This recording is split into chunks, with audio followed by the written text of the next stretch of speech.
अरे माधव, कितने दिनों बाद मिले बताओ। हाथ में इतनी बड़ी इलिश मछली दिख रही है, कितने में खरीदी? अरे रवि, बहुत दिनों बाद मिले।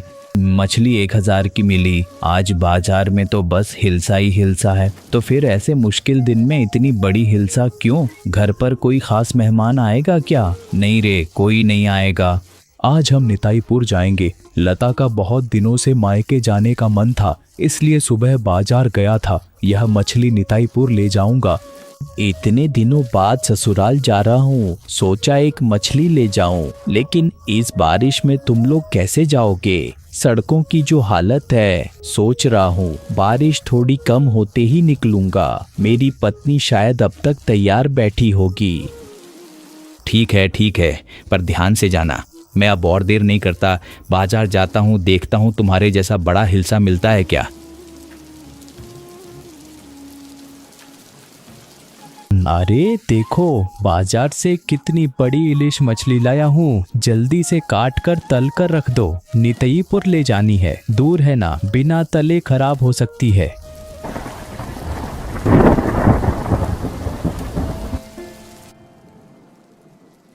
तुम खाना बनाओ, मैं दुकान जाता हूँ, ठीक है? आज शाम दुकान पे अच्छी बिक्री होगी लगता है। शाम को लोग ज्यादा सामान खरीदते हैं। अभी मत जाओ, मैंने खीर बनाई है, थोड़ा खाकर जाना। बाहर बारिश हो रही है। सुनो तो, ऊपर से आवाज आ रही है। कोई घर आया है क्या? चलो देखते हैं कौन आया इस बारिश में। हाँ, मुझे भी आवाज आ रही है। लड़की की आवाज लग रही है, जानी पहचानी लग रही है। चलो ऊपर जाकर देखें कौन आया है। अरे लता, तुम लोग आ गए। आखिरकार इस दादा भाभी की याद आ ही गई। बताओ कितने दिनों बाद आए हो, पहचान ही नहीं पा रही थी। दादा, वह कब से आने को कह रहा है पर आ नहीं रहा। तुम कैसे हो बताओ? भाई, हम तो फिर भी आए, लेकिन आप तो उधर जाते ही नहीं। अरे ये लीजिए, ये मैं आपके लिए लाया हूँ। इतना सब लाने की क्या जरूरत थी? उसे उनके कमरे में ले जाओ। आओ आओ, अंदर आओ। पूरे भीग गए हो। माधव, तुम भी आओ, बाहर खड़े मत रहो। भाभी, हम तो कुछ दिन रुकने ही आए हैं। कितने दिन रुकना है बाद में तय होगा। अभी आकर जाने की बात करना कैसा? अच्छा, पहले हमारे तहखाने में चलो। खीर बनाई है, गर्मा गर्म खिलाऊंगी।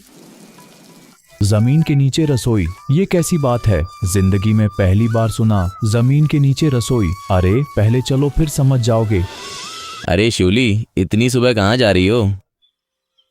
मैं असल में माधव दादा के घर जा रहा था। एक जरूरी बात पर दादा से सलाह लेनी थी। माधव का घर? अचानक उससे क्या काम है तुझे? वह तो खेती करता है, तू तो कॉलेज में पढ़ता है। मैं सोच रहा हूँ पढ़ाई के साथ साथ अपने पैरों पर खड़ा हो सकूं। यूं ही घर बैठे समय बर्बाद करने का क्या फायदा, बता। तेरी सोच तो बहुत अच्छी है शिवली। इस उम्र में आत्मनिर्भर होना अच्छा है। तो क्या करने का सोच रही हो? हमारे घर के पास काफी खाली जमीन पड़ी है। सोच रहा हूँ वहाँ अच्छी किस्म के बैंगन के पौधे लगाऊं, एक छोटा सब्जी का खेत बनाऊं। माधव दादा कृषि के बारे में बहुत अच्छे से समझते हैं। कौन से पौधे अच्छे हैं और कैसे खेती करनी है, उनसे बेहतर कौन जानेगा। इसलिए मैं उनके पास ही जा रहा था। लेकिन शिवली, अब माधव के घर जाकर क्या फायदा? तू बेवजह इतनी दूर क्यों जाएगी? क्यों रविदा, माधव दादा घर पर नहीं या सुबह ही खेत गए? नहीं, वह गांव में नहीं है। 2 दिन पहले ही लता के साथ नितईपुर ससुराल गया है। कुछ दिन वहीं रहेगा, इसलिए अभी घर जाकर उसे नहीं पाओगे। तो फिर क्या, माधव दादा घर आए फिर मिलूंगा। अब घर जाता हूँ। आज तो मन ही भर गया। कितने दिनों बाद सब एक साथ बैठकर खा रहे हैं। इलिश मटन सब कुछ बना है, लेकिन तुम जो इलिश फ्राई लाए थे वैसा स्वाद आज की इलिश में बिल्कुल नहीं मिला। लग रहा है उस मछली की अलग ही खुशबू थी।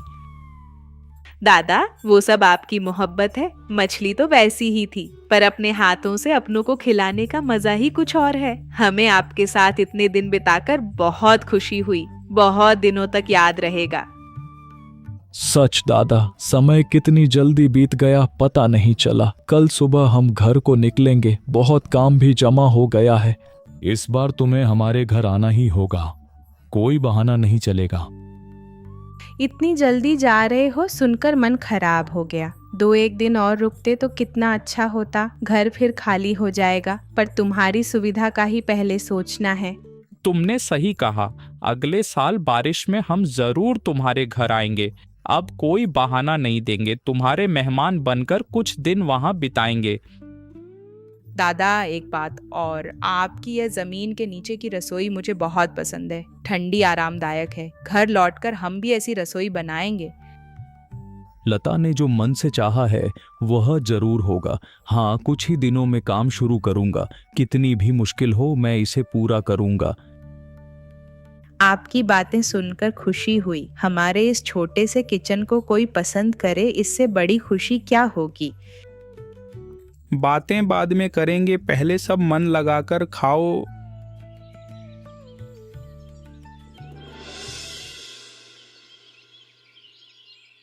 अरे शूली आजकल दिखती ही नहीं, कितने दिनों बाद आई। ये नया किचन देखो, यहाँ बैठकर खाना बनाने में बहुत मजा आता है। सच में भाभी, रसोई बहुत सुंदर है। मैं पिछले महीने आना चाहती थी, पर सुना आप नितईपुर गए थे, फिर अपने काम में व्यस्त हो गई, इसीलिए आ नहीं पाई। कोई बात नहीं, अब तो आ गए हो, बातें करते हैं या किसी काम से आए हो, काम ही समझो। घर के चारों ओर बैंगन के पौधे लगाने हैं। माधव दादा खेती बाड़ी अच्छे से समझते हैं, उनसे सलाह ले लूंगा तो हिम्मत मिलेगी। माधव दादा तो अभी खेत गए हैं, अभी ही निकले हैं। चाहो तो शाम को आकर बात कर लेना, जरूर सब समझा देंगे। अच्छा, अब मैं चलता हूँ, पर एक बात कहूँ, तुम्हारी यह जमीन के नीचे की रसोई सचमुच अद्भुत है। शिवली, तू जब मन करे चली आना। यहाँ बैठकर बातें करना, चाय पीना, अपने घर जैसा ही समझना, यही होगा।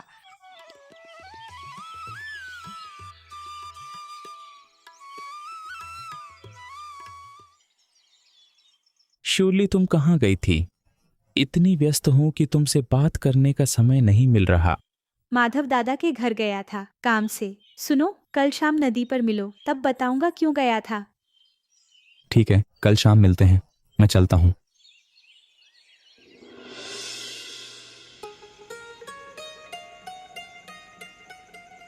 उनके जाने के बाद रसोई में काम करते ही लगता है काश सब फिर साथ बैठकर खाते, कितना अच्छा समय बीता था।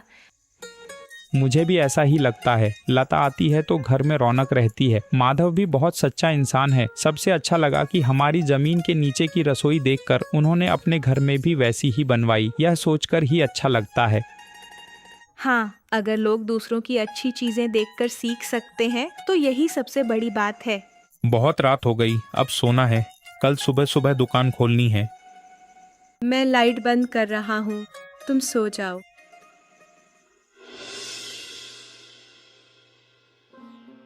सुमन, बहुत दिनों बाद मिले, तुम्हारा व्यापार कैसा चल रहा है? बिजनेस अब काफी अच्छा चल रहा है पिछले साल से। हाँ, इस बार मुनाफा भी काफी बड़ा है। कुछ नए ग्राहक मिले हैं, इसलिए अब भविष्य को लेकर और बड़ी योजनाएं बनाने का साहस मिल रहा है। ये तो बहुत अच्छी खबर है। इतनी बड़ी खुशखबरी दी है तो सिर्फ बातें नहीं चलेंगी, हम सबको एक दिन दावत देनी होगी। मैं उस दावत का इंतजार करूंगा। जरूर खिलाऊंगा। व्यापारी की सफलता अपनों के साथ खुशी बांटने से ही पूरी होती है। दिन तय करके सबको लेकर एक सुंदर आयोजन करूंगा। मेरा एक छोटा सा काम था, घर के आसपास सब्जियां उगाना चाहता हूँ। खासकर बैंगन के पौधे लगाने का मन है। हो सके तो शहर से अच्छी क्वालिटी के कुछ पौधे ला देना। कोई बात नहीं, कल शाम शहर काम से जाऊंगा। लौटते वक्त अच्छी किस्म के बैंगन के पौधे खरीद लाऊंगा। बहुत अच्छा होगा। कल शाम माधव दादा से बात हुई, उन्होंने जमीन तैयार करने से लेकर देखभाल के सारे नियम मुझे समझा दिए हैं। अब बस पौधे मिलते ही काम शुरू करूंगा। उम्मीद है इस बार अच्छे से सब्जी की खेती शुरू कर पाऊंगा। अच्छा, अब मैं चलता हूँ। हो सके तो परसों शाम को एक बार हमारे घर आ जाना। माधव दादा खेती के अनुभवी हैं, उनकी सलाह से अच्छी फसल होगी। मैं भी समय मिलने पर पेड़ लगाने में तुम्हारी मदद करूंगा। आशा है कि अब अच्छे से सब्जी उगा पाऊंगा। अच्छा, आज चलता हूँ। हो सके तो परसों शाम एक बार हमारे घर आ जाना। चाहता हूँ। अरे इस बार हमारे खेत में बहुत अच्छी फसल हुई है। नया मिट्टी का रसोई घर भी बनाया, लेकिन अभी तक मन भर के कुछ अच्छा बुरा खाया नहीं। खेत की फसल अच्छी हुई सुनकर बहुत सुकून मिला। नए रसोई घर पर तुम्हारे काफी पैसे खर्च हो गए। इस खुशी के दिन अगर तुम नदी की मछली ला सको तो बहुत अच्छा होगा। तुमने बिल्कुल सही कहा। मैं अभी छाता ले नदी किनारे जा रहा हूँ, देखता हूँ कोई मछली पकड़ रहा है कि नहीं। अगर किस्मत अच्छी रही तो एक बड़ी नदी की मछली खरीद लाऊंगा। अरे माधव, इस तूफानी शाम को नदी किनारे तुम अचानक कैसे आ गए? मैं बहुत दिनों बाद आज नदी में मछली पकड़ने आया हूँ और आते ही किस्मत खुल गई।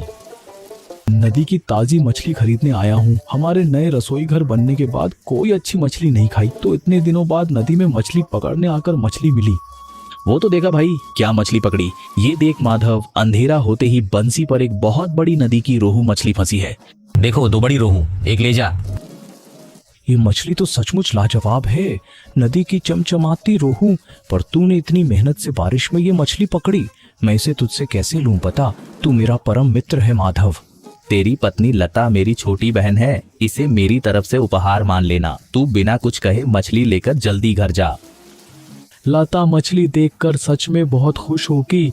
तुम भी आज रात हमारे नए भूमिगत रसोई में आकर हमारे साथ रात का खाना खाना आओगे ना? जरूर आऊंगा। तुम्हारे इस छोटे बैंगन खेत में कितने सुंदर बड़े बैंगन फले हैं। चारे वाकई अच्छी किस्म के थे। हाँ, बैंगन देखकर मन भर गया। अच्छा सुनो, हमारी शादी की तारीख लगभग तय हो गई है। अब गांव वालों को निमंत्रण देना होगा।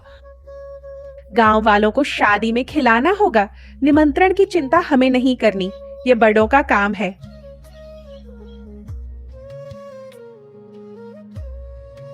अरे बाप रे शिवली, तेरे बैंगन के खेत की हालत देखकर मेरी आंखें तृप्त हो गईं। बड़े बड़े बैंगन लगे हैं। तू तो सचमुच अपने पैरों पर खड़ी हो गई। माधवदा की दी हुई सलाह तेरे बहुत काम आई है, देख रही हूँ। आओ लता भाभी, तुम्हारी ही बात कर रही थी। ये लो, खेत के ताजे बैंगन तुम्हारे और मातुलदा के लिए रखे हैं।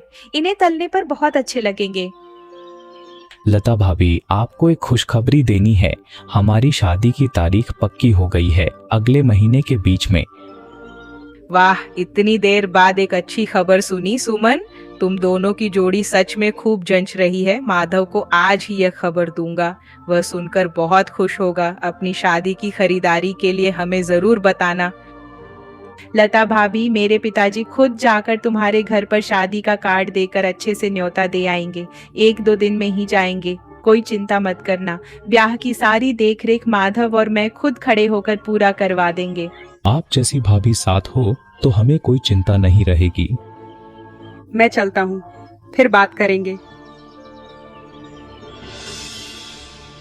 शूली के पिताजी आज सुबह आकर यह शादी का कार्ड दे गए। सुमन और शूली की शादी बहुत धूमधाम से होगी। हाँ, सुमन भी बहुत अच्छा और मेहनती व्यापारी है। शिवली को भी बहुत खुश रखेगा, मुझे विश्वास है। अरे दोस्त, हाथ में क्या है? देखकर तो शेउली और सुमन की शादी का कार्ड लग रहा है। मुझे भी एक दिया है, परिवार सहित बुलाया है। सही पकड़ा है, ये उन्हीं का शादी का कार्ड है। क्या तू बाहर खड़ा रहेगा? अरे अंदर आ बैठ। उनकी शादी में क्या दें बता? मैं सोच रहा था बर्तन खरीद कर दे दूं, शादी के बाद उनके नए घर में काम आएंगे। क्या दूं? कुछ तय नहीं किया। आज रात लता से बात करूंगा। एक काम करें, हम पैसे दे देते हैं, उन्हें जो पसंद हो वो खरीद लेंगे। तो फिर ऐसा ही हो दोस्त, तुम पैसे देना और मैं बर्तन दूंगा।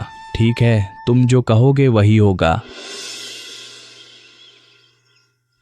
आरती, अरे सुन रही हो क्या? जल्दी इस तरफ आओ।